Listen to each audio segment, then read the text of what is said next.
The real purpose of human life. हम सबको ये देह मिला है, हम इस संसार में आए हैं, हम क्या करने आए हैं, क्यों आए हैं, ये कभी हमने अपने आप से पूछा ही नहीं है। द स्पिरिचुअल लाइफ बिगन्स, वेदांत सूत्र की पहली लाइन है, अथातो ब्रह्म जिज्ञासा। ब्रह्म की जिज्ञासा करो, मैं कौन हूँ, मैं कहाँ से आया हूँ, मुझे कहाँ जाना है। इसी को खोजने के लिए मुझे ग्रंथों में गहरा जाना पड़ा। ये उत्तर मुझे, ये जो प्रश्न हैं, इनके उत्तर ढूंढने के लिए मुझे बहुत गहरी मेहनत करनी पड़ी। So I went deep into the scriptures, I went into the Bhagavad Gita, I went into the Granth Sahib to get this knowledge. और being from a Sikh background, मेरे पास ये advantage था कि I could go into the Granth Sahib also. और फिर देखा कि दोनों ही, सारे ही स्क्रिप्चर एक ही बात कह रहे हैं, ये मनुष्य देह क्यों मिला है। 84 लाख योनियों की कीमत दी है, गुरु ग्रंथ साहब कहती है। 184 भ्रमते भ्रमते मानव दे पायो रे। ये मानुख दे पाया है 84 लाख योनियों में घूम घूम कर। और यही बात ब्रह्म वैवर्त पुराण कहती है चतुर्थस कि 84 लाख स्पीशीज़ की कीमत दी है ये मनुष्य देह पाने के लिए। श्रीमद् भागवतम इस बात को कहती है, भगवद गीता में भगवान कहते हैं कि तुम सब इस संसार में आए हो, क्यों आए हो, ये मैं तुम्हें अर्जुन बताता हूँ।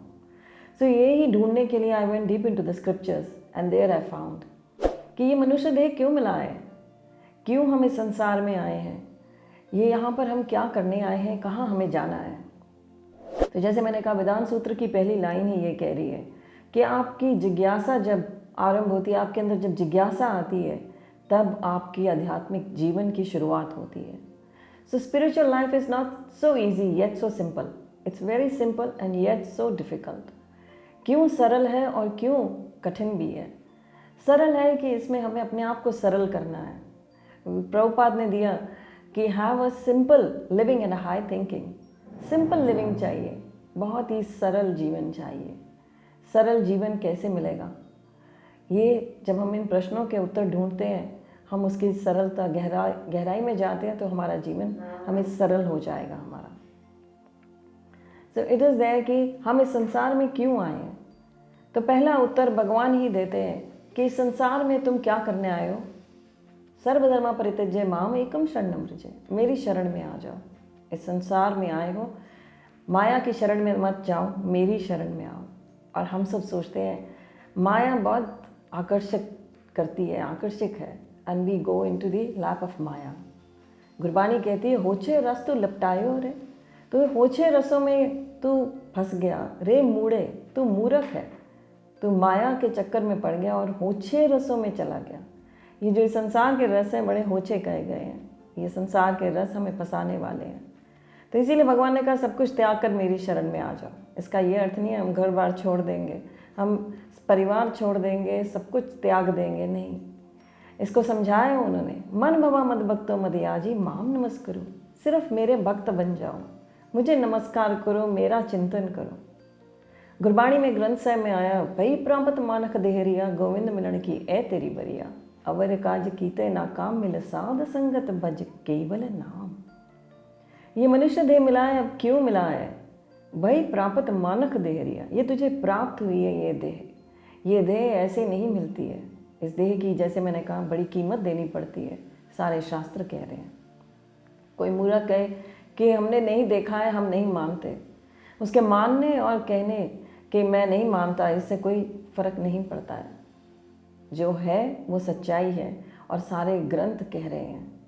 एक ग्रंथ को जुटला सकते हो, सारे ग्रंथों को कैसे जुटलाओगे।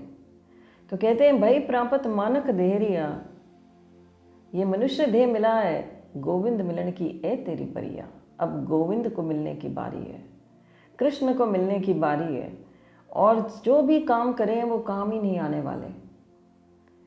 ये कह रहे हैं कि भई प्रापत मानक देहरिया, गोविंद मिलन दी ए तेरी बरिया, अवर काज कीते ना काम, मिल साध संगत भज केवल नाम।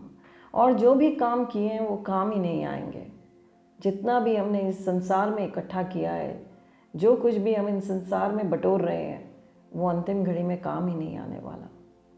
इट्स सो सरप्राइजिंग कि हमने इतना कुछ यहाँ इकट्ठा किया, इतना कुछ वैभव ऐश्वर्य, हम सब कुछ चाहते थे इस संसार में हम एंजॉय करें, पर वो अंतिम घड़ी में काम ही नहीं आएगा।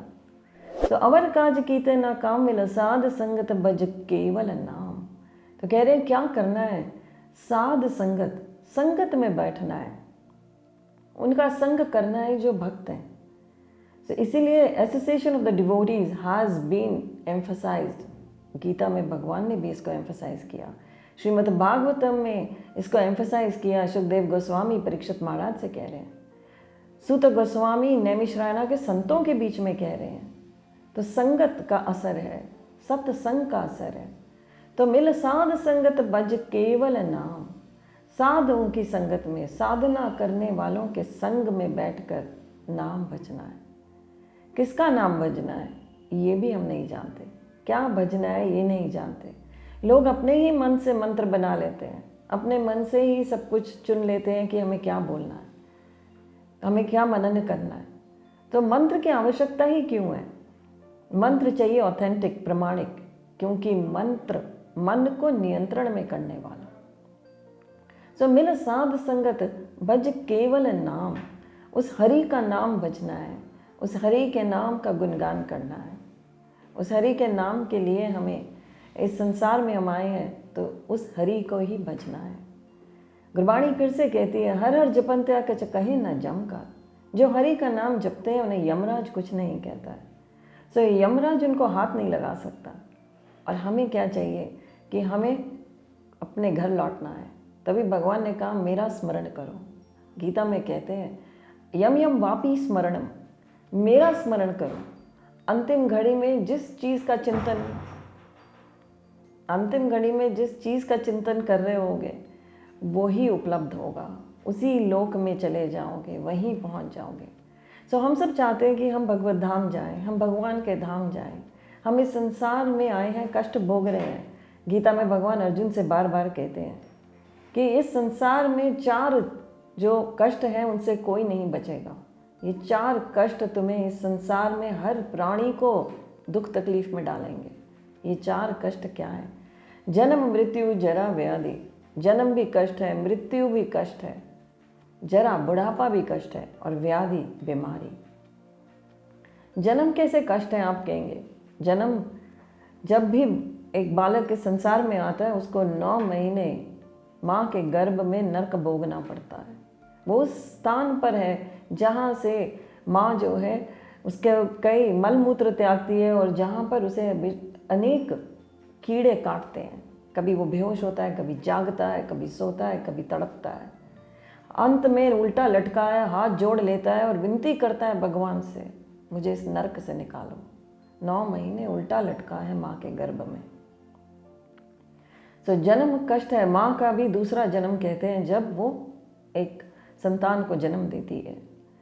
तो कहा गया है जन्म कष्ट है, मृत्यु तो है ही कष्ट, भारी कष्ट है। मृत्यु, जिस व्यक्ति की मृत्यु हो रही है उसे कहा गया, शास्त्र कहते हैं 40,000 बिच्छू डंक मारते हैं, इतना कष्ट भोगना पड़ता है जब आत्मा को देह से अलग किया जाता है।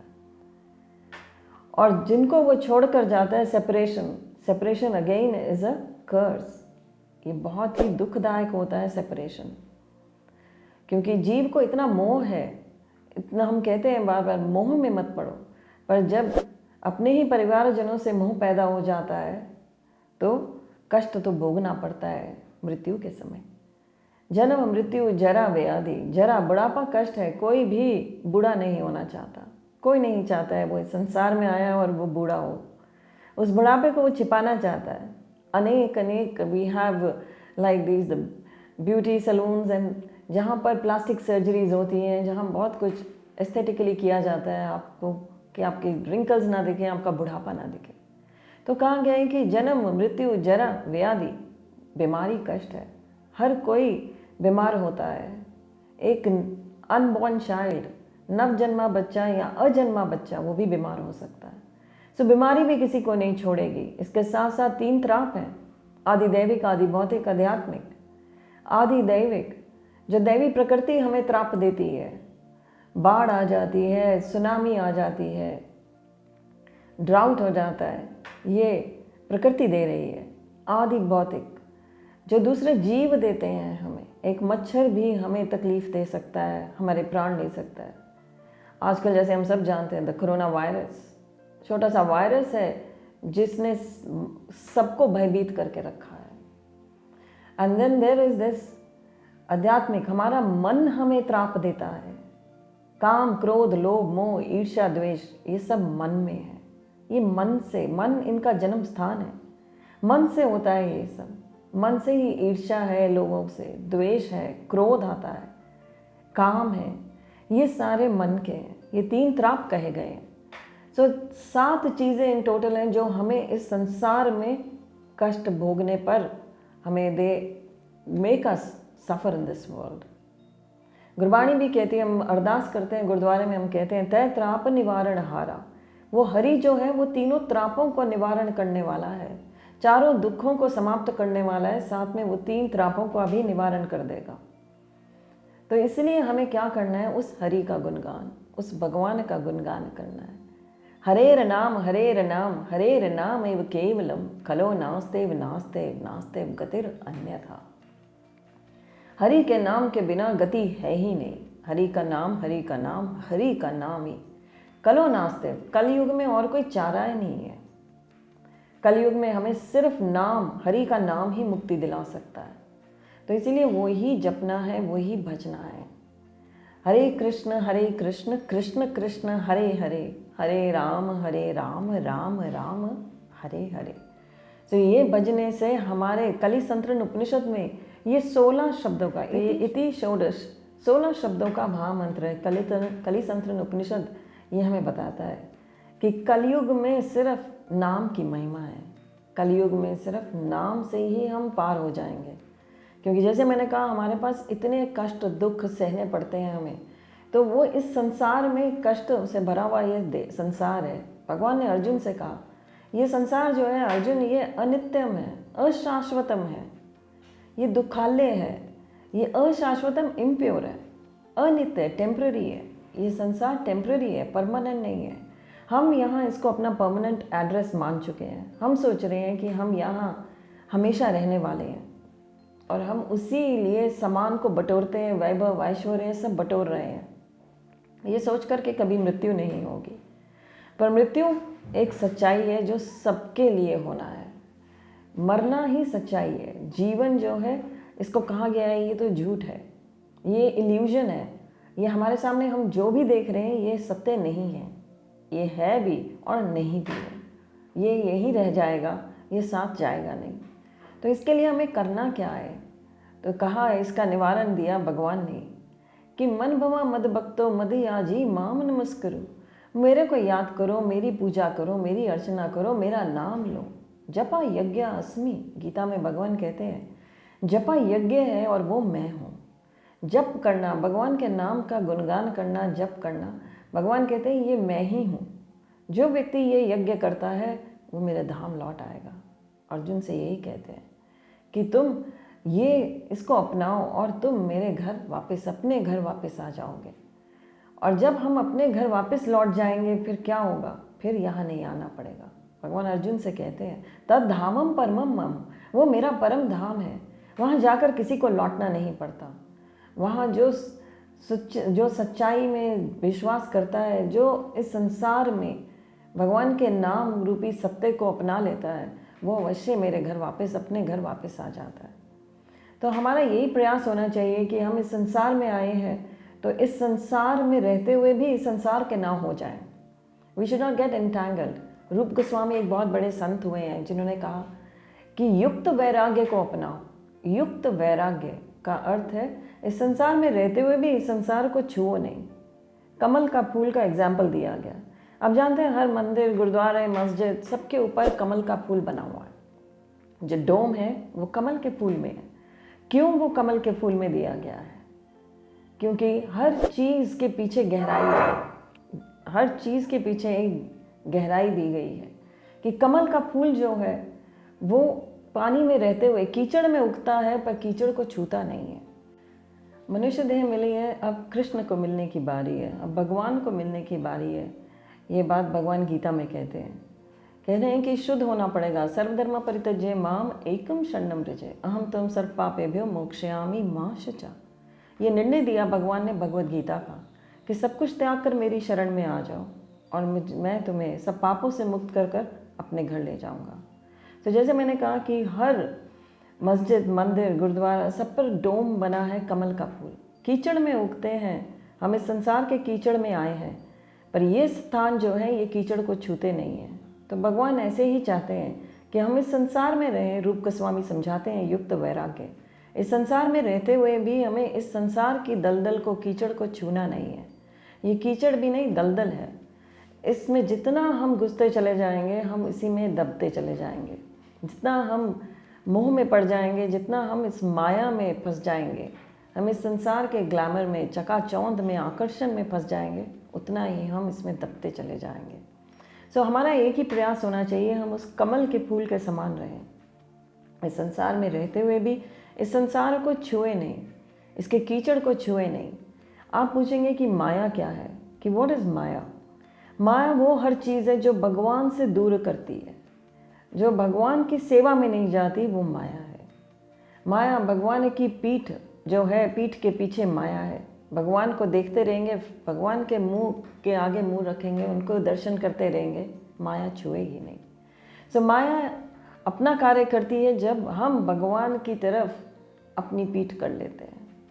तो इसीलिए कहा गया है कि भगवान के और देखने का अर्थ है, हम मंदिर में दर्शन करते हैं, पर क्या हम सही दर्शन करते हैं? असली दर्शन भगवान के प्रहलाद महाराज भागवतम में कहते हैं कानों से होते हैं। श्रवणम कीर्तनम स्मरणम, 9 भक्ति दिए उन्होंने, 9 अंग दिए हैं भक्ति के। तो सबसे पहला अंग है श्रवणम, सुनना। बिना सुने भगवान के बारे में कीर्तन नहीं किया जा सकता, भगवान के बारे में आप गा नहीं सकते, भगवान का गुणगान नहीं कर सकते, और बिना गुणगान के स्मरण नहीं होगा। स्मरण का अर्थ है जब अपने आप वॉलंटरली भगवान अपने आप आपकी चेतना में रहे, वो है स्मरण। मैंने जैसे कहा कि मंत्र जपना है, नाम लेना है। सो मंत्र जपना है, इसलिए जपना है, अभ्यास इसलिए करना है कि कल को हमारे स्मरण में हमेशा भगवान रहे, हमारी चेतना में भगवान बस जाए। सो अपनी चेतना को शुद्ध करना है। भगवान ने कहा कि सब पापों से मुक्त होना है, तो सब पापों से मुक्ति का अर्थ ही है अपनी चेतना को शुद्ध करना, अपनी चेतना में भगवान को बसाना। इसलिए भगवान ने गीता में हमारे को बहुत कुछ दिया है। 700 श्लोकों में सारा कुछ समेट दिया। जो लाखों श्लोक वेदों में बोलते रहे, उनको सिर्फ 700 श्लोकों में ही समेट दिया भगवान ने। भगवान ने 700 श्लोकों में हमें वो दे दिया जो कहा गया मैनुअल फॉर ह्यूमन लाइफ। ये मनुष्य जीवन के लिए मैनुअल दिया है कि संसार में आए हो कैसे रहना है, कैसे कमल के फूल के समान इस संसार में रहना है। करना सब कुछ है, परिवार भी होगा। अर्जुन एक गृहस्थ है, भगवान ने एक गृहस्थ को चुना, एक अर्जुन को चुना है कि लोग ये ना सोचें, कलयुगी जीव ये ना सोचे कि एक गृहस्थ कैसे गृहस्थी चलाए और कैसे भगवान को याद रखे। क्योंकि वेद कहते हैं मनुष्य में 4 वो कहा गया है कि ऐसे अवगुण हैं। सबसे एक है डिसऑनेस्टी, वो अपने आप को भी धोखा देता है। To error is human, imperfect senses हैं हमारी, तो हमारे अंदर बड़ी कमियां हैं। इन कमियों को कैसे दूर करें? तो हम चालाक भी बहुत हैं। हम भगवान को कह सकते थे हमारे पास समय नहीं, हमें गृहस्थी दे दी, गृहस्थ जीवन जीना है, उसके लिए काम करना है। तो लोगों ने भगवत गीता में से ये निकाल लिया, काम ही सार है, काम ही करना है, यही गीता का सार है, कर्म ही सार है। सो कर्म कौन सा कर्म ये नहीं पूछा, तो उसको भगवान ने गीता में डिफाइन करा। भगवान ने सब कुछ क्लियरली दिया और अर्जुन को निमित्त बना दिया, एक गृहस्थ को, एक क्षत्रिय गृहस्थ को निमित्त बनाया हमें समझाने के लिए कि भगवत प्राप्ति हर कोई कर सकता है, हर किसी के लिए है भगवत प्राप्ति और ज़रूरी है। अगर आपको इस संसार में फिर नहीं लौटना है, फिर ये काम, क्रोध, लोभ, मोह, ईर्ष्या, द्वेष ये अपने हृदय में फिर नहीं चाहिए, तो आपको क्या करना है? आपको वापस आना है। तो भगवान ने कहा मेरे धाम जो आ जाता है उसे फिर वापस नहीं जाना पड़ेगा इस मृत्यु लोक में। तो हम सब ये भूल गए और यहीं फंस जाएंगे। इसलिए हमें क्या दिया भगवान ने? मैनुअल दिया, भगवत गीता। ये 700 श्लोकों का मैनुअल दिया समझने के लिए कि हमें क्या करना चाहिए और क्या नहीं करना चाहिए। भगवान ने अर्जुन को ये ज्ञान दिया उसकी चेतना को शुद्ध करने के लिए। और भगवान ने, आप कहोगे भगवान किसी पे फोर्स क्यों नहीं करते हैं? भगवान किसी ने सबको ही अच्छा क्यों नहीं कर देते, सभी अच्छा ही करते रहे, कोई बुरा करे ही ना, पाप करे ही ना। ये भगवान ने ऐसा क्यों नहीं किया? भगवान बड़े दयालु हैं। भगवान हमारी इच्छा से हमें वो सब कुछ देते हैं, जो हम मांगते हैं भगवान वही देते हैं। भगवान ने अर्जुन से ये कहा, अर्जुन को दोनों रास्ते दिखा दिए कि इस संसार के रजोगुण में फंस जाओगे, इस संसार की सोने की चेन सतोगुण की भी है, उसमें भी फंसोगे तो क्या होगा, इस दलदल में फंस जाओगे। पर अगर तुम मेरा ध्यान करते हो, मेरे लिए कार्य करते हो, सर्वधर्मा परित्यज्य करते हो, तो तुम क्या करोगे, मेरे घर लौट आओगे, अपने घर आ जाओगे। और अर्जुन से अंत में कहते हैं, यथा इच्छसी तथा कुरु, जैसी इच्छा हो वैसा करो। तो यही भगवान हमसे चाहते हैं कि मैंने तुम्हें दोनों रास्ते दिखा दिए, जिस रास्ते पर तुम चलना चाहते हो अपनी इच्छा से चलो। भगवान को चुनते हो तो अपनी इच्छा से चुनो, यही भगवान ने कहा। पर हम क्या चुनते हैं? हम भगवान को नहीं चुनते। हम पेड़ को नहीं चुन रहे, पेड़ की छाया को चुन रहे हैं। हमें वो सामान चाहिए, हमें वो चीज़ें चाहिए। हम भगवान के पास प्रार्थना करते हैं कि मुझे वो सब दे दो, मुझ पर कृपा कर दो, मुझे एक अच्छी गाड़ी, अच्छा घर, अच्छा बंगला, अच्छा परिवार दे दो। ये नहीं मांगते भगवान, आप ही मिल जाओ, आप खुद मेरे पास आ जाओ, मेरे को अपने पास बुला लो, मैं आपका भक्त बन जाऊं, मैं आपको शरणागत हो जाऊं। ये भूल जाते हैं कि अगर जो देने वाला ही मिल गया तो सब कुछ ही मिल जाएगा। मैं आपको बड़ी सुंदर कथा सुनाती हूँ दुर्योधन और अर्जुन की। अर्जुन और दुर्योधन भगवान के कक्ष में आए हैं। महाभारत का युद्ध होने जा रहा है। ये वही युद्ध है कुरुक्षेत्र का, जहाँ पर भगवत गीता गाई गई है। ये भागवत गीत भगवान ने गाया है कुरुक्षेत्र के युद्ध स्थल में। क्यों गाया, क्यों चुना भगवान ने कुरुक्षेत्र? कृष्ण इस लीला पुरुषोत्तम, उन्होंने हर चीज़ के पीछे कोई ना कोई उनका लीला जो है वो सिखाने के लिए है, उसकी कोई मॉरल वैल्यू है। भगवान ने जन्म स्थान क्या चुना? एक कारागर, जेल में पैदा हुए, प्रकट हुए। भगवान हम कहते हैं पैदा हुए, बट भगवान प्रकट होते हैं। So Krishna appeared and he appeared in a prison house. Why did he appear in a prison house? ये दिखाने के लिए कि संसार में अब सब बंधन में बंधे हुए हैं। वसुदेव देवकी उस समय उनके हाथों में जंजीरें थीं, उनके पैरों में भी जंजीरें थीं, कंस ने बांधा हुआ था उन्हें। पर जैसे ही भगवान प्रकट हुए उसी समय उनकी सारी जंजीरें टूट गईं। तो कृष्ण जब जीवन में आते हैं सारे बंधन टूट जाते हैं। ऐसे ही जब महाभारत का युद्ध होने जा रहा है, कुरुक्षेत्र में ये युद्ध होगा, उससे पूर्व भगवान ने बहुत प्रयास किया है कि ये युद्ध ना हो। दुर्योधन से 5 गांव मांगे हैं कि उनका राज्य नहीं लौटाना चाहते पांडवों का, तो 5 गांव ही दे दो। वो भी नहीं माना दुर्योधन। सुई के नक्के जितनी जगह भी नहीं दूंगा। अहंकारी है, अहंकार से भरा हुआ है। गुरबाणी भी कहती है हौमे बहुत ही बुरी है, अहंकार बहुत बुरा है। भगवान ने गीता में अनेक श्लोक बोले हैं अहंकार के ऊपर। सो अर्जुन और दुर्योधन दोनों को भगवान ने अब कक्ष में बुलाया है। भगवान लेटे हुए हैं, भगवान लेट कर आंखें आधी मूंदी हुई हैं। दुर्योधन आया है कक्ष में, अहंकार से भरा है, भगवान के सर की ओर खड़ा हो गया है। अर्जुन भक्त है, भगवान को शरणागत है, चरणों की ओर आया है। तो कहा गया है कि जो भगवान को शरणागत है, जो भगवान के भक्त है, वो भगवान के चरणों के दर्शन करते हुए ऊपर दर्शन करते हैं। सबसे पहले भगवान के चरण कमल ही वो हृदय में धारण करते हैं। तो अर्जुन खड़ा हो गया है भगवान के चरण कमलों की ओर। भगवान ने आंखें नेत्र खोले हैं, सामने अर्जुन है। ऊपर देखा है तो दुर्योधन खड़ा है। भगवान ने कहा दोनों से कि युद्ध होने जा रहा है, ये महाभारत है, महाभारत का युद्ध है। और इस संग्राम में मैं 2 ऑप्शंस रखने वाला हूँ। भगवान कहते हैं, कृष्ण कहते हैं 2 चीज़ें तुम्हारे सम्मुख रख रहा हूँ।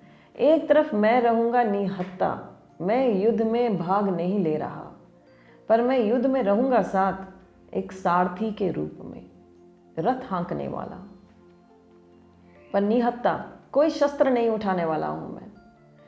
और दूसरी तरफ रहेगी मेरी नारायणी सेना, इतनी बड़ी नारायणी सेना जो सारे शस्त्रों अस्त्रों से सुसज्जित होगी, सारे शस्त्र अस्त्र होंगे उसके पास।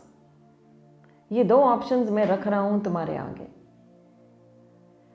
अर्जुन देखता है दुर्योधन की ओर। कई शास्त्र कहते हैं अर्जुन ने पहले मांगा, पर जो मैं कथा आपको सुना रही हूं उसमें दुर्योधन को अवसर दे दिया। अर्जुन ने दुर्योधन को पहला अवसर दे दिया। दुर्योधन मांगता है, कहता है, अहंकार से भरा है, कहता है निहत्ता सारथी लेकर मैं क्या करूंगा, मेरे पास तो असंख्य सारथी हैं, लाखों लाखों सारथी हैं, मुझे एक सारथी की आवश्यकता ही नहीं है, मुझे तो नारायणी सेना चाहिए। कितना मूर्ख है, क्या मांग रहा है भगवान से? भगवान से भगवान की चीज़ें मांग रहा है जो हम मांगते हैं, जो हम मंदिर में जाकर भगवान के विग्रह के आगे खड़े होकर यही मांगते हैं कि मुझे ये दे दो, वो दे दो, मेरे पास बहुत लंबी लिस्ट है इस सारे सामान की। तो वही दुर्योधन ने किया। अहंकार से भरा व्यक्ति यही करता है। हम क्यों इस संसार में कष्ट भोग रहे हैं? क्योंकि हम अहंकार से भरे हैं। हमारे अंदर बहुत अहंकार है। हम सोचते हैं कि नहीं है, बड़ा अपने आप को दिखाते हैं कि हम बड़े दयालु हैं, बड़े हम्बल हैं, but everybody inside is full of pride. ये अहंकार तभी समाप्त होता है जब भगवान से जुड़ते हैं, जब भगवान की कृपा होती है, नहीं तो सब जीव अहंकार से भरे हैं। तो दुर्योधन ने मांगा कि मुझे एक नियता सारथी लेकर मैं क्या करूँगा, मुझे वो सारी नारायणी सेना दे दो। भगवान ने उसी समय कहा तथास्तु। और अर्जुन की तरफ देखे बिना ही दुर्योधन बहुत मुस्कुराता हुआ, ये सोचता हुआ कि अब तो मैं जीत ही गया हूँ। ये 5 पांडवों के पास तो ना सेना है, ना ही भगवान कृष्ण जिन पर ये इतना इतराते हैं कृष्ण पर, वो भी निहत्ता, वो कोई शस्त्र नहीं उठाने वाला, एक सारथी के रूप में साथ जाएगा, तो ये क्या जीतेंगे। यही सोचकर दुर्योधन बड़ा प्रसन्न चित्त से बाहर जा रहा है कक्ष से कि मैं जीत चुका हूँ। और इधर अभी अर्जुन बहुत ही अभी भी खड़ा है, बहुत ही आश्चर्यजनक स्थिति में और बहुत ही मायूस खड़ा है। तो भगवान अर्जुन की ओर देखते हैं और मुस्कुराते हुए पूछते हैं कि अब अर्जुन तुम्हें इतना भय क्यों है तुम्हारे चेहरे पे? तो अर्जुन कहता है कि मैं यही सोच रहा था, दुर्योधन को पहला अवसर तो दे दिया, अगर दुर्योधन कहीं आपको मांग लेता तो हम पांडवों का क्या होता। वो अभी भी ये नहीं सोच रहा है कि युद्ध में जीतेगा या हारेगा, वो ये सोच रहा है कि अगर कृष्ण को दुर्योधन मांग लेता तो हम उनका क्या होता। तो ये होता है भक्त। भक्त भगवान को अपने हाथ से नहीं जाने देना चाहता। वस्तुएं चली जाएं पर भगवान हाथ से ना जाए। भगवान मुस्कुरा रहे हैं और भगवान ने उत्तर दिया अर्जुन को। वो उत्तर भी बहुत ही सुंदर है। भगवान ने अर्जुन के उस भय का उत्तर दिया। जब अर्जुन ने कहा कि अगर दुर्योधन आपको मांग लेता तो हमारा क्या होता, तो भगवान ने उत्तर दिया। भगवान ने कहा अगर मैं दुर्योधन को बुद्धि देता तो वो मुझे मांगता, मैंने उसे बुद्धि ही नहीं दी तो वो मुझे कैसे मांग लेता। तो भगवान गीता में इसको क्लियरिफाई करते हैं, कहते हैं सर्वस्य चाम हृदि सन्विष्टो मता स्मृति ज्ञानम अपोनम च वेदैः सर्वैर अहम वेदो वेदांतकृत वेदाविद एव चाहम। कह रहे मैं सबके हृदय में वास करता हूँ परमात्मा के रूप में, मैं सब जानता हूँ। जिसकी जो इच्छा होती है उसको वही उसी रास्ते पे चला देता हूँ। दुर्योधन की इच्छा ही नहीं थी, उसकी इच्छा ही नहीं है वो मेरे पास आए, उसकी इच्छा ही नहीं है कि उसे भगवान प्राप्त हो, इसीलिए वो भगवान से और दूर हो गया। अर्जुन की इच्छा है, हृदय से इच्छा है कि वो हमेशा भगवान के सानिध्य में रहे, तो भगवान हर समय उसके साथ है। कहा है शस्त्र नहीं उठाऊंगा, कहते हैं कि मैंने कोई शस्त्र नहीं उठाना है। फिर अर्जुन को बचाया है, क्या किया है, पहिए को उठा लिया, रथ के पहिए को ही शस्त्र बना लिया। So nothing is difficult for Krishna, nothing is impossible for him, he can do everything. जो ये विश्वास फेथ रखता है भगवान पर, उसे भगवान अवश्य प्राप्त होते हैं। ये पांडवों का विश्वास है, ये पांडवों का फेथ है, श्रद्धा है, इस वजह से भगवान उनके साथ हैं हर पल हर घड़ी। गुरबाणी कहती है कि जीवन में ही मुक्त होना पड़ता है, हम जो मुक्ति ढूंढ रहे हैं, हम वो मुक्ति चाहते हैं कि मृत्यु के बाद हम सोचते हैं मोक्ष मिलेगा, मोक्ष चाहिए मृत्यु के बाद। तो पहले मरना कर कबूल छड़ जीवन की आस, हो सबों की रेणुका तब आओ हमारे पास। अहंकार भरा हुआ है, हऊ में है, तो भगवान नहीं मिलेंगे। तो इसी बात को गुरबाणी कहती है, ग्लोरीफाई करती है। पहले मरना कर कबूल छड़ जीवन की आस, पहले ये विश्वास रख कि तूने एक दिन मरना है, इसको कबूल कर ले, मान ले इसको। जो व्यक्ति ये मान लेता है कि हाँ मुझे मरना है, तो वो मोह माया में नहीं फंसता, वो बटोरता नहीं है, वो ऐश्वर्य में वैभव में नहीं फंसता है, वो उसको इस संसार के चकाचौंध में वो फंसता नहीं है, वो इसमें लिप्त नहीं हो जाता। तो पहले मरना कर कबूल छड़ जीवन की आस, इस संसार में आया है, जीने की आस को त्यागना होगा कि मैं और बहुत बहुत वर्ष जीने वाला हूँ। हमेशा मृत्यु को याद रखने का अर्थ है हर समय यही सोचना कि ये मेरी आखिरी घड़ी है, हर समय यही ध्यान रखना कि ये मेरा आखिरी पल हो सकता है। गुरबाणी कहती है, एक खिन टिल न कीजिए, जो दम अंदर गया है वो बाहर आएगा कि नहीं आएगा।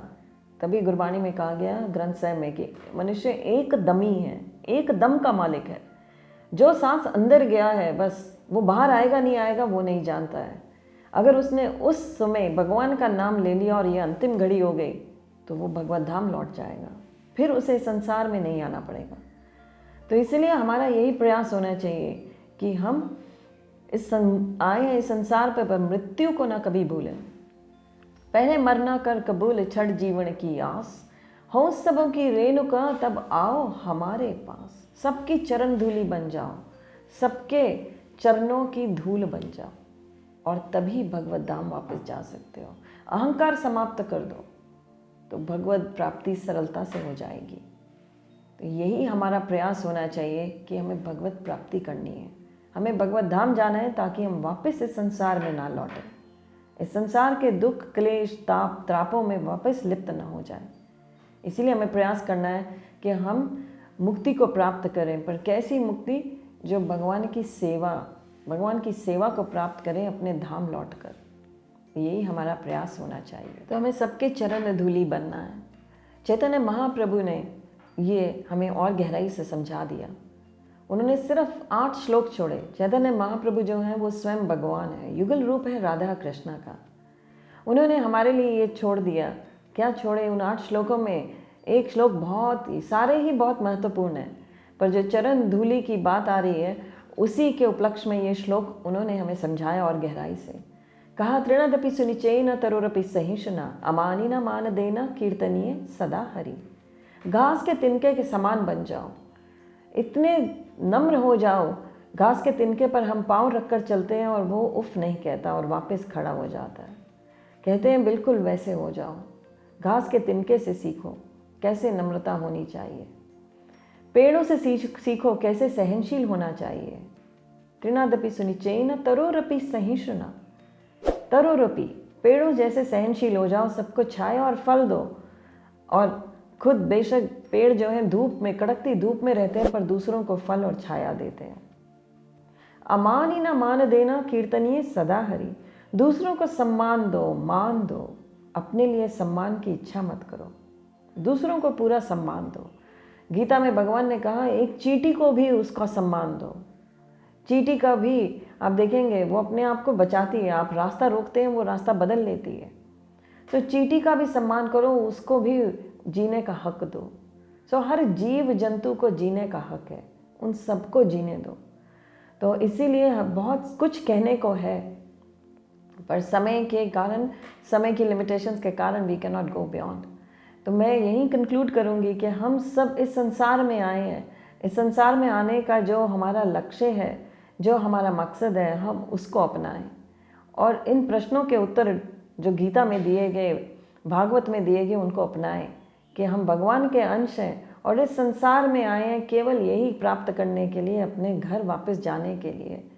उस घर के लिए वापस जाने का जो रास्ता है वो केवल और केवल हरि नाम से है।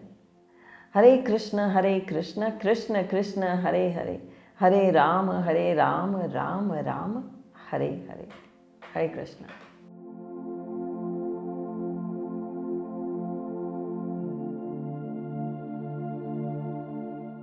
Subscribe now and press the bell icon. Never miss an update.